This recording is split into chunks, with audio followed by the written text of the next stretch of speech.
సదాశివసమారంభాం వ్యాసశంకరమధ్యమాం అస్మదాచార్యపర్యంతాం వందే గురుపరంపరాం. జ్యోతిష్శాస్త్రాన్ని భావితరాల వారికి ప్రసాదించిన ఋషుల యొక్క పాదపద్మాలకి నమస్కారం చేసుకుంటూ, అలాగే నాకు ఈ జ్యోతిష విద్యను నేర్పిన గురువర్యులు జ్యోతిష బ్రహ్మ కీర్తిశేషులు శ్రీ ఏరంకి సూర్యనారాయణమూర్తి గారు, సూర్యశ్రీ దైవజ్ఞ గారి యొక్క పాదపద్మాలకి నమస్కారం చేసుకుంటూ, ఓం శ్రీ మహాగణాధిపతి నమః, శ్రీ గురుభ్యో నమః, హరి ఓం. వీక్షకులందరికీ నమస్కారం.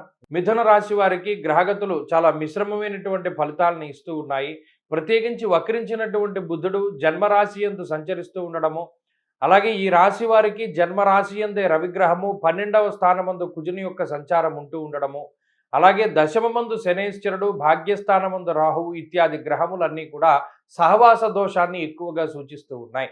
అంటే మీకు సొంతంగా ఉండేటువంటి బుద్ధి బాగానే ఉంటుంది, కానీ మీ చుట్టూ చేరేటువంటి వ్యక్తులు మిమ్మల్ని పాడు చేయడానికి ఎక్కువ అవకాశం ఉంటుంది. ఉదాహరణకి ఇక్కడ పెట్టుబడి పెడితే డబ్బులు వస్తాయని మీకు తెలుసు. పెట్టుబడి పెట్టడానికి ఎదరగెడుతూ ఉంటే ఎవడో వచ్చి చెడగొడతాడు. దీని మీద పెడతావేంటి, దీని మీద పెట్టు, దీని మీద ఎక్కువ డబ్బు వస్తుందని. అప్పుడు మీ బుద్ధి మార్చుకుంటారు. ఇక్కడ స్థిరమైనటువంటి బుద్ధి లేకపోవడాన్ని ఈ రాశి వారులలో ఎక్కువగా చూడవచ్చు. అందుకనే సహవాస దోషము అంటారు. ఎప్పుడూ కూడా ఆత్మబుద్ధి సుఖం చేయవహ అన్నారు. అంటే మీ తెలివితేటల మీద మీరు ముందుకు వెళ్ళండి. ఎవరిని నమ్ముకొని కానీ, ఎవరిపైన ఆధారపడి కానీ ముందుకు వెళ్ళకండి. అది ఉద్యోగ విషయంలో కానీ, లేదా పెట్టుబడుల విషయంలో కానీ, లేదా వ్యాపార పరంగా కానీ ఎక్కడికి వెళ్ళాలి అన్నా ఒంటరిగానే ముందుకు వెళుతూ ఉండడం చెప్పదగినటువంటి సూచన. కుటుంబ స్థానమందు గురుని యొక్క సంచారం ఉన్నది. మాటలు చాలా బాగా మాట్లాడగలుగుతారు. లేదా మాటకి సంబంధించినటువంటి వృత్తిలో ఉండేటువంటి వాళ్ళకి ఇది చాలా అనుకూలమైనటువంటి గ్రహస్థితి. కుటుంబపరమైనటువంటి సఖ్యత ఉంటుంది.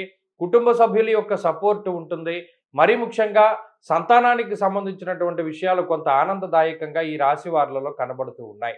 ఈ వారంలో ఆర్థిక సంబంధమైనటువంటి ఇబ్బందులు ఏమీ లేవు, కానీ ప్రత్యేకించి ఎవరైతే నలుపు నీలము రంగు కలిగినటువంటి వస్త్రములు ధరించి మీ చుట్టూ తిరుగుతూ ఉంటారో వారితోటి చాలా సమస్యలు ఎక్కువగా వస్తూ ఉంటాయి. చాలా జాగ్రత్తగా ఉండాలి.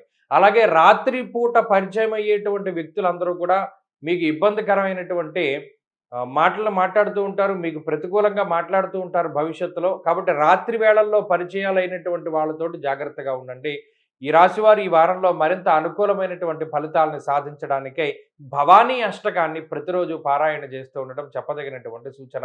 ఈ వారంలో కలిసొచ్చేటువంటి రోజు గురువారంగా చెప్పవచ్చును. అదృష్ట సంఖ్య 2, అదృష్ట వర్ణము లేత పసుపు రంగు. తదుపరి కర్కాటక రాశి.